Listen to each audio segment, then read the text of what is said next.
deegaanka Dibshabeel oo ka tirsan degmada Xudun ee gobolka Sool waxa uu shir uga furmay mid ka mid ah beelaha dega gobolka Sool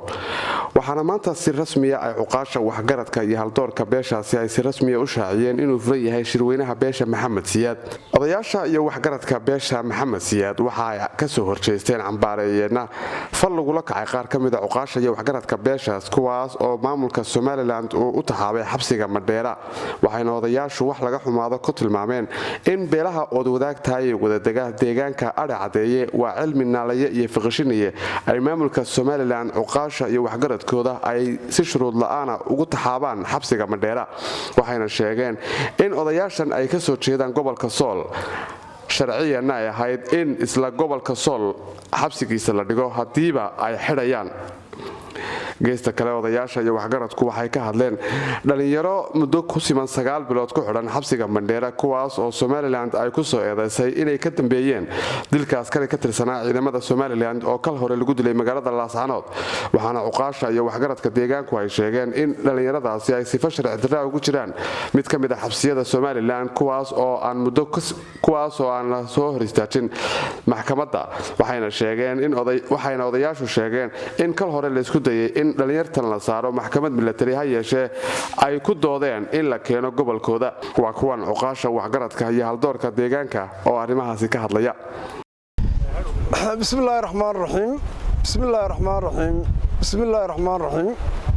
dhammaan shirweynaha saxaafadda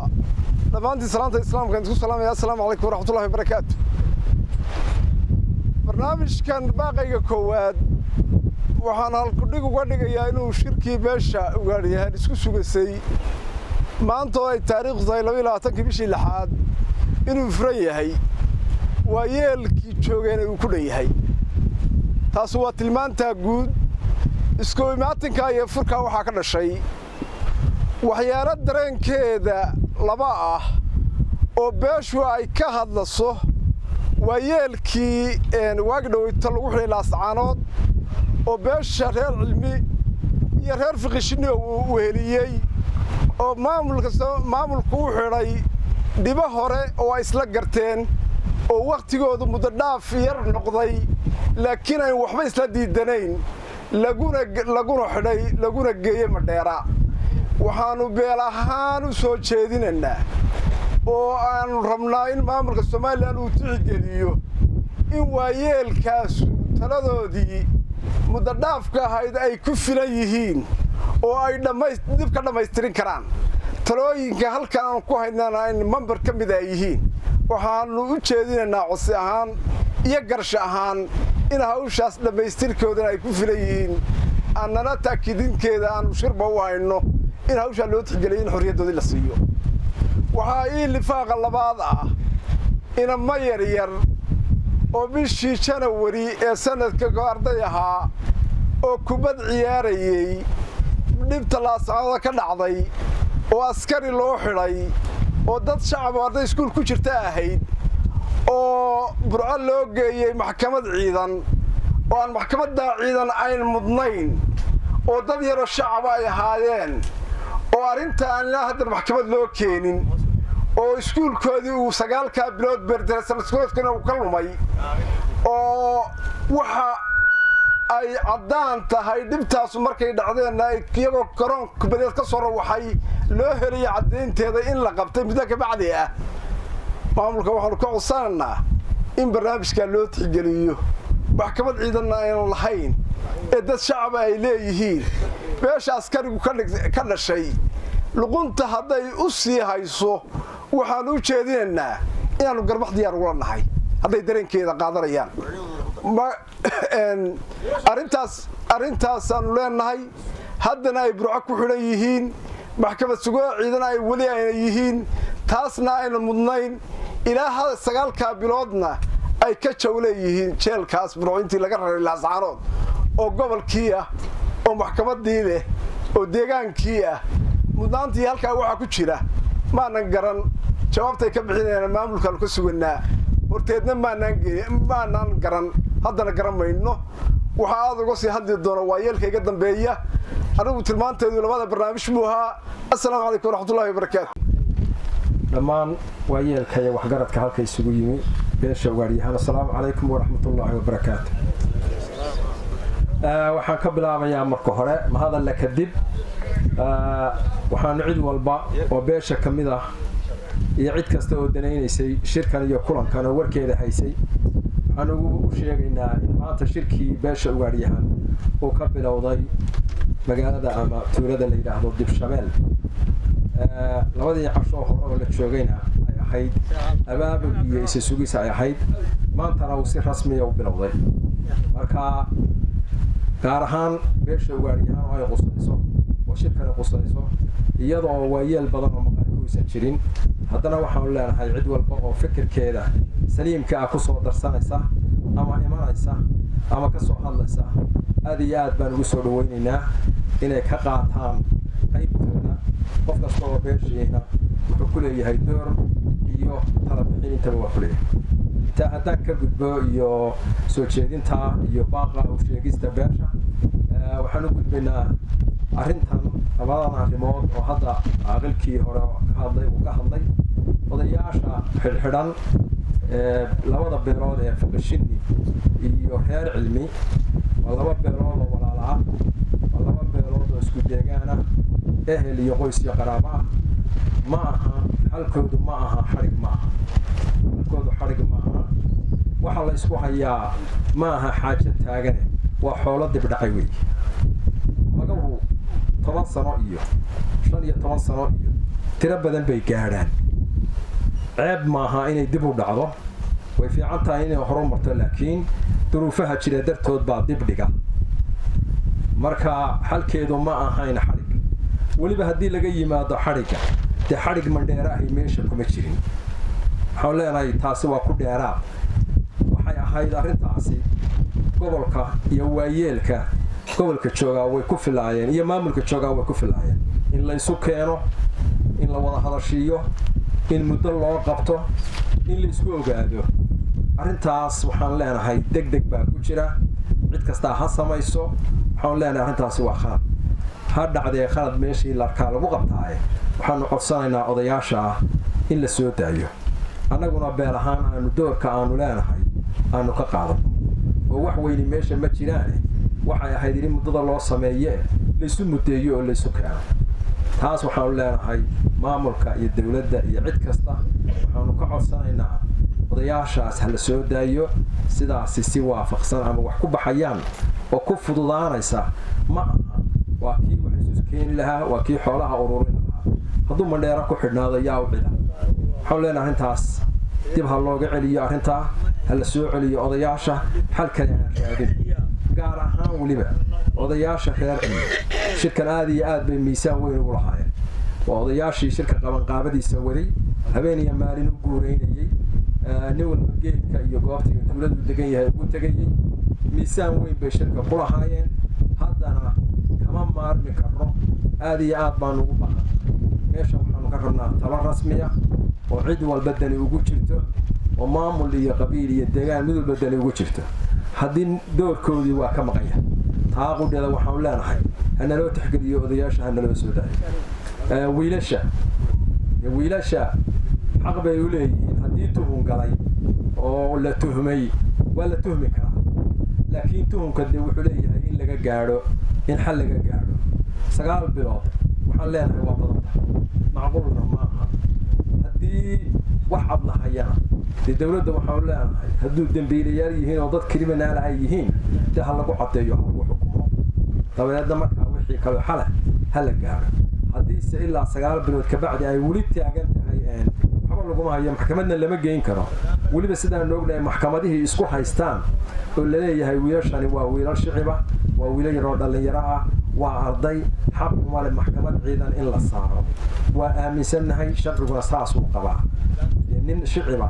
haddii uusan ahayn kuwa magacyada leh oo loo haysto kriminaalka, dee xaq uma leh in maxkamad ciidan la geeyo. waxaan leenahay dowladduna haddii ay wax ku hayso wax ku soo cadayso. haddii beeshii ay xidhatayna dee beesha waxaan leenahay wax haddaad haysaan diyaar baanu idin nahay isu keenkeena, laakiin inay iska xidhnaadaan xal kuma jiro. inta markaan ka gudbo arrintan shirkii wuu furmay lama aanu jeedno inaannu cid ugu yeedhayno shirka hadda marakan haddeera laakiin inuu furmay uun baanu ilaa in dooraa la sugayay inuu furmay uun baanu idiin sheegaynaa taasina waxa weeye waa midhkaa weeye inaan hadal badan idhaahdo diyaaruma ihi qodobkan kale oo odayaashu ay ka hadleen caaqiliinta ahi waanu wada qabnaa qodobka waxaan keliya oo ku darayaa markii aad odayaasha xidhxidheen labada geesooda dareenku wuxuu muujinayaa inaad istiraadeen shirka la qabanayo ku kala rida oo ha ka baaqdo meesha dareenka muuqanayaa waxa weeye waa kaa weeye markii la qabto arrin dadka wuxuu ama dantiisa had iyo jeeraale waxbaad dhexgelisaan qoladii somalilan waxbaad dhexgelisaan had iyo jeeraale ma qabo anigu inaad ku talisaan dadka mar walba inaad ku leexataan ma qabo anigu intaana sidaas baan idin leeyahay inamada yaryarka oo carruurta oo ku jiray malcaamadda iyo iskuulka xadhigooda waxba idin layn maayee hadday idiin muuqato soo daaya oo idinla ahaato inaad soo degsaan anuu halka intaasaan kaga baxaya assalaamu calaykum waraxmatullahi wabarakaatu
السلام عليكم ورحمة الله وبركاته. سلامتا كدب halkan odayaashii iga horeeyay warka ay yiraahdeen waa war ay beeshani wada qabto oo u dhantahay oo mid hadla iyo mid aamusan iyo mid fadhiya iyo mid jooga iyo mid ka maqan baa ay u dhantahay weeye odayaasha halkaa lagu xidhxidhay labada beelood ee meesha wada degana ee qolana beesha ugaadhyahan tahay oo reer cilmi tahay qolana beesha fiqishinni tahay oo weligoodba meel ku wada noolaa oo laascaanood iyagan gacan ku dhiigle iyo maadhariin ahayn muddadoodiina u ballansan tahay la duubay iyaga iyo wiilasha ardayda ah ee la xidhxidhay ee maalin walba loogu hanjabo waxaa la saarayaa maxkamad milatari inta gobolkooda laga qaado ee inamada ee dhallinyarada haddii maamul jiro halkooda iyo gobolkooda lagu arkiraa lagu baadhisna lagu samayn lahaa xukunna lagu saari lahaa waxaa weeye meesha dawladi ma jirto weeye gobolku maamul male weeye mandheeraa noo dawlada meel kale oo aanu haynaa ma jirto maamul kale aanu haynaana ma jirto ummaddan xuquuqdeeda haddaana iyadu isugu filaan cid kale oo aanu ka codsanayna ma jirto dadka ha la soo daayo isugu keenay madashan khayrka qabtay ee quruxda badan innakoo isaga kala nimi meelo fogfog gobolka Sanaag iyo gobolka Sool darafyadiisa weliba ilaahay baynu mahad naqanaa nimcada iyo barwaaqada halkan isugu keenkeenayeen ayayna ka tarsanno shirku furan yahay 20kii bishuu furmay labada cashana waa soconayay marka maanta waxaan jira baaqa waxaan u soo jeedinaynaa dawladda Soomaaliland waa ognahay dimuqraadi maaha waliba gobolka Sool dimuqraadi kama aha waa military baa Sool la jooga waxaan cadeynaya gobolka Sool marka qof laascaanood lagu xidho hal habeen buu hoydaa Mandheera loo dhaadhiciyaa laascaanood iyo gobolada kale deesaasaan isku xuquuq waan gobol walba maxaabiistiisa iyo xalkiisa oo gudihiisa laga raadiyaa taasi waa qodob waxa kale oo inay cadeynaya dekoraasidii hadda doorashada ugu dambeysay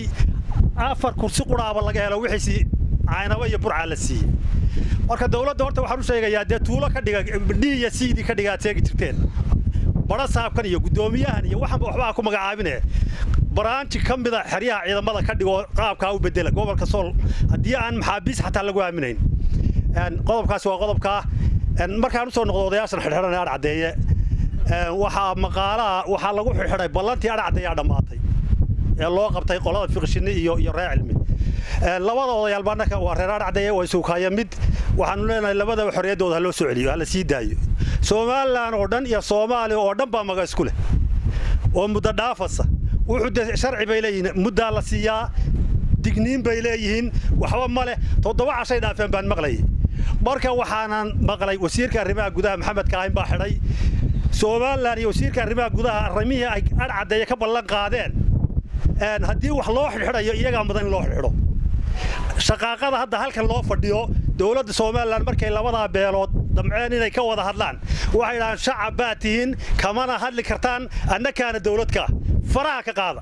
waana ta halka marasa 4 wasiir baa loo magacaabay Maxamed Kaahin hadduu sharciga fulinayo 4tii wasiir ee beeraha iyo xanaanada xoolaha iyo deegaanka iyo dhirta iyo daaqa 4taba ha xidho hawsha ballan qaaday waa ta halka marasa iyo waliba labadii beeraha ka dhashay ee hoosaasiye iyana marka hadii la fulinayo waxyaabihii ka soo baxay cadeeye kuwaasaa jiray inta oday 7 casho dhaafay lagu wahsanayo la xidhayo 4 wasiir iyo labadii beelaha ka soo jeeday 6daaba la xidhay wax la qabanayo ee ummadda isku dilay ee isku eegay ee haddana aan maslaxad iyo wanaag ka shaqeynayn iyadoo odayaashu isku mid yihiin odayaasha fiqshinida hadda waxba kuma taagnayn odayaashan reer cilmi 4 jeer bay halka noogu yimaadeen nabadana ku xidhan wax waliba way ku xidhan yihiin annaku ragaadin baan u arkanaa mag iyo waxa uma arkano taasi waa tan kale dhalinyarada maxaan ka hadalaa waayiilka ugu weynaa maktab bixinaya nabadaba baa macna yaraan la isaga xidhaya iyo bilaab sharci marka mid yar oo kubad ciyaaraya iyo mid malcaamad jooga iyo islaan meelaha hilib ku waxaysanaysa midna loo joojin maayo marka baaqaas ismalihin way u dhagan ugu yihiin waxaan u malaynayaa shirka furitaankiisii iyo hawlihii dala soo maray iyo waxa hadeer lagu furay intaba wax ka hadlay waayiilkii ugu horeeyay nabaddarrada haba ka hadlay ka isaga intaas ka gudbaya waxaan kale u gudbayaa baaqa laga soo jeedinaya halkan oo ah marka hore odayaasha waayeelka oo lagu xidhay leeyahay waxay bixin waayeen mag arrimuhu waxay noqdaan ugub iyo xurad haddii la yiraahdo arrintu waxaan ugub baan u aragnaa sababta waxa weeye maguhu way daahaan bilo sanado wax badan baa la isku lahaadaa waxaana dhibta keena markii qole wax diido qolana wax keento way dhici jirtay qolada la qabto laakiin laba reer oo ballan leh oo waayeel ah oo meel wada yaal oo labaduba muddo dhaaf yihiin waxay ahaan jirtay war sidee wax loo qabtaa wax bixinaysaan sidee u ballamaysaan sidee wax u qabanaysaan laakiin xariga la xidhay waxaanu aragnaa mid xoog ah anagu horta waxaan maraa kulli xoog awal badeebasho iska jiray laakiin waxaanu aragnaa mid dulmi ah oo aan iyaga ku haboonayn annaga nagu haboonay sababtu waxa weeye waayeelkii wax ka qaban lahaa ama haddii ay markaa iyagu wax bixin waayaan loo soo dhaafi lahaa wax loo weydiin lahaa golaha maanta fadhiya marka ma mudnayn in jeel Mandheera la geeyo lagu xidho waxaan kaloo ummadda u sheegaynaa bal horta dalku meel walba degmay leedahay xafiis bay leedahay waayeel bay leedahay laascaarood mooyee ma jirto meel ummadda qofkii la qislaba madhar looga dhaadhiciyo waa wax aad iyo aad u foolxun ummadda ugu foolxun qoladina maamulka sheeganaysana dee idinku foolxun sababta waxay maamulku hadduu dulmi marnaba iska sameeyo waa wax ku soo bixi doona ama waa wax dib looga wada hadli doona arrintan waxaan leenahay odayaasha ha loo soo daayo xorriyadooda shirka maanta halka lagu qabanayo oo shirka nabadeed ah waa yeelkii looga baahnaa wax ka qaban lahaa wayaga haddii ay wax laga gansado oo ay wax diidaan waa yeelkii looga ergoon lahaa wax ka qaban lahaana waa kuwan baa hadlay oo si fiican hadalkii uu cadeeyay hal qodob baan kaga duwanahay oo aan rabaa inaan Soomaaliland u sheego horta idinku idinka xidhay waxaana idin gacan yara ah ninka la yiraahdo Cabdiqani Jeede ee gobolka aad dhigateen wadada uu hayaana dhilada doodi ka taagan iyadoo qoraal ah baanu ku nidhaa ama noqon nin isku kaaya dira ama noqo nin ummadan dhibaatada haysata dhaxgal ku sameeya oo ka hortaga dhibaatada kii waxa sameeyay baa shalayna intuu baaq soo saaray been sheegay oo yiri caday buur iyo dibshabeel baa la isku horfadhiya waa beenta cid isku horfadhidana ma jirto waxa dadka u sheegaysa Cabdiqani ow maaha run maaha manaha waxaanu indhaha ka qarsan karro waanu ku sheegaynaa waxaad wadar jooj haddaanad joojinna waa la iska ka celinayaa shakhsiyan taas waa ii qodobka labaad Soomaaliland ama ragga aad xidhxidheen dhalinyarada leh ee cuqaashi iyo odayaasha waayeelka hawsha nala hayay leh aragtidayadii baanu sheegnay anigu idin malihi sii daaya haysta waxaad ka heshaan baad leedihiin laakiin waxaad ogaataan inaanu ognahay waxay u xidhan yihiin inay tahay cadaalad darro iyo dulmi laakiin sii daaya doonan maaye haysta ilaa waaga aakhiro. Assalaamu calaykum.